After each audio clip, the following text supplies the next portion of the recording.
Next time, no? Anong nangyari, Cesar? Oiler lang ako. Kung hindi ako na-disgrasya.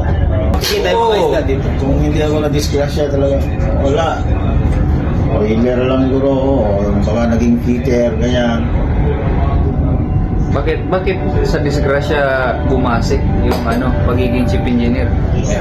Doon ko kinuha yung yung pinag-exam ko pinag-review, Ayun ako. Kasi wala na akong kakayahan talaga na mag-exam. Walang ipon, no? Walang ipon. Sakto lang sa pamilya nun. Magkano lang oiler nun? 40,000. Mababa pa minsan. Padala pa. Magkano palitan ng dollar nun? 44. Wala, minsan 40 pa noon. Ang naabutan ko 42, ganyan. Tama na yan. Wala pa video yan.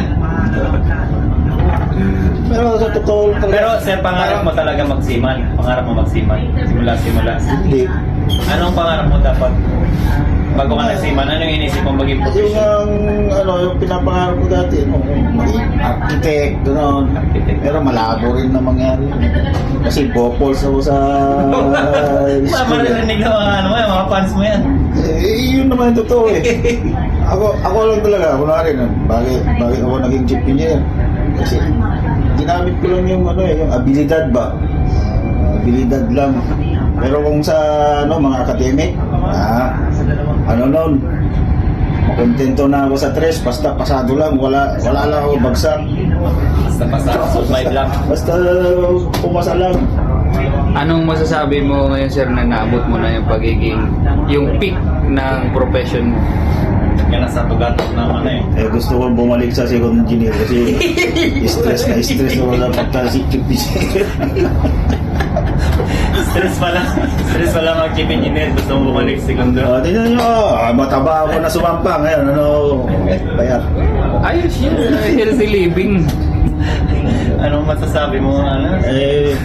Yung mga chief engineer na nagtatrabaho sa mga barko na malalaki, swerte sila kasi marami sila na tao. May kompleto. May electrician, may fitter. Dito sa maliit na barko, kulang kaya stress ang chief engineer. Bopols pa si engineer mo, wala na. Sa'yo na lahat talaga. Kay Daniel Padilla pala to. Nasa'yo na ang Utos mo, gawa mo. Tama na. Mahaba ng video.